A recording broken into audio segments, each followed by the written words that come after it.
Ron Allen, a deacon at West Street Christian Church, bringing the 12th in a series of inspirational meditations for this time of staying at home based on the Gospel of Mark, emergency literature, because Mark wrote this material, gave it its present form, in order to respond to a moment in Jewish life that was very much like the one in which we find ourselves, the Romans having destroyed Jerusalem and leaving Judaism in a shambles.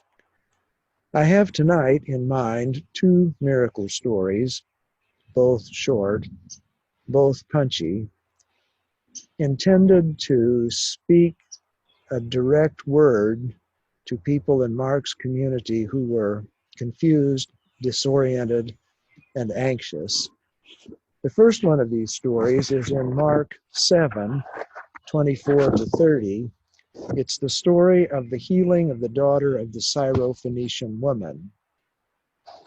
Jesus is going away to the region of Tyre. Now, this immediately evokes in the reader a certain response because Tyre was the home of the Phoenicians, ancient enemies of Israel. He entered a house and did not want anyone to know he was there, yet he could not escape notice. This is quite striking because he is in a region where you would expect people to be unfamiliar with him, but his reputation has come ahead of him. The powerful things that he says and does in behalf of the realm of God. But a woman whose little daughter had an unclean spirit, that is, a demon, immediately heard about him, and she came and bowed down at his feet. Number one, she is a woman. In that culture, as I think most of you know, the social pyramid had men at the top, women lower down, not without rights, but still in a secondary position. So she is in an unfortunate social status. She is not mentioned in relationship to a man. She is here on her own. This is an act of boldness in that culture. She has a little daughter, and as in the case of the healing of the raising of Jairus' daughter, the word little evokes our sense of empathy, who has an unclean spirit. This woman, further, is a Gentile. This means that she worships idols. She lives according to Gentile values and practices, and eminently, she is not Jewish. Now, the woman was of Syrophoenician origin. Mark intentionally calls forth the ancient hostility between the Jews and the Phoenicians. She begged him to cast the demon out of her daughter. We talked last time about Jairus begging Jesus to come to his house. She is desperate. He said to her, "Let the children be fed first, for it is not fair to take the children's food and throw it to the dogs."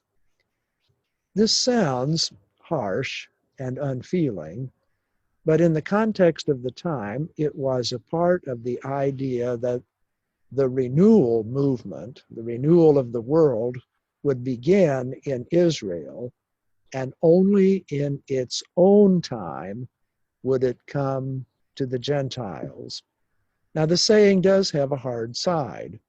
The children, the Jewish people, will be fed first. They will receive the news of the realm of God first, but you would not take that food and throw it to the dogs.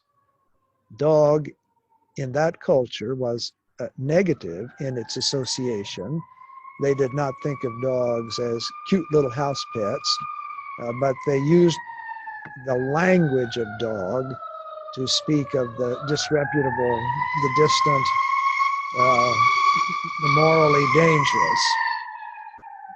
The point is not that Jesus is unfeeling. The point is that Jesus is adhering to what many of the theologians of his time believed would be the chronological sequence of the message of renewal, from the Jewish people to the Jewish people first, and only then to the Gentiles, and a point I should have made earlier on the timetable God has in mind.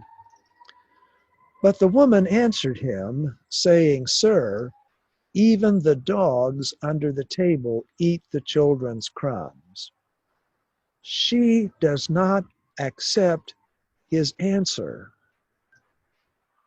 She digs, figuratively speaking, she digs her nails into his forearm and will not let him go. Then he said to her, For this saying you may go. Your daughter, the demon has left your daughter. What did she do? She behaved like a Jew. The classic instance is of Jacob at the river Jabbok on his way to be reconciled with Esau.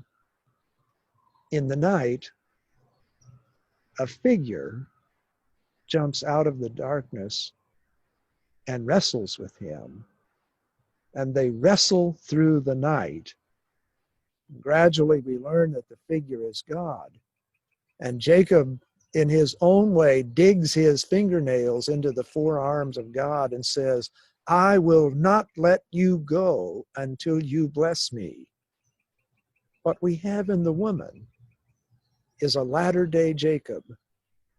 And because she, like an Israelite, and the word Israel means one who struggles with God, like an Israelite, she will not let Jesus go until he blesses her. Two things before we pass to the next story. Number one, in Mark's time, many people felt like they were cut off, like they were in danger, like their community was in danger.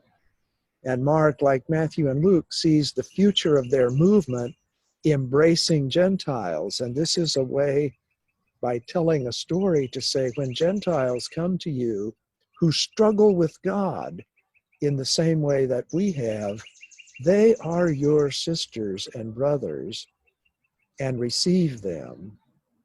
And this is also a reminder to Mark's community that they themselves need to continue struggling with God with an eye toward blessing.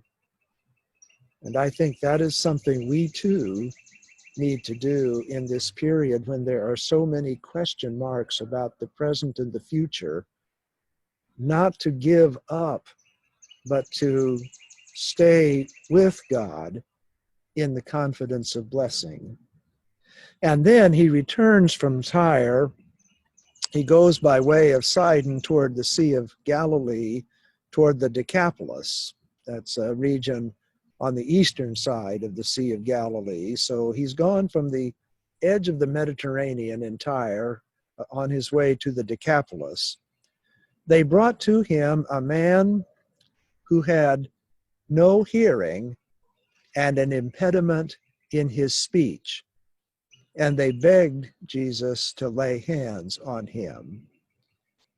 Here again, being unable to hear is, of course, a physical disability, but from the Jewish standpoint, it is also a spiritual difficulty, because in Judaism, hearing is the primary way the knowledge of God comes. We learn about God first through the ear. Hear, O Israel, the book of Deuteronomy says, the Lord our God, the Lord is one. Hear, and this man cannot hear, and he has an impediment of speech, which means he cannot teach others what he has heard. That passage from Deuteronomy, hear, O Israel, and teach when you lie down and when you rise up. So Jesus took him away in private, away from the crowd, put his fingers into his ears, spat, and touched his tongue. Now, this was not something Jesus learned at the Jerusalem University School of Medicine. This was just common healing practice in those days. Then, looking up to heaven, he sighed and said to the person who couldn't hear, Ephatha, that is, be opened. And immediately his ears were opened, his tongue was released, and he spoke plainly. What has happened here? He is able to hear what God has for him, and he is able to teach it to others. This is Mark's way of saying that God makes it possible, even in the midst of chaos, to understand God's presence, God's offers, and what God asks.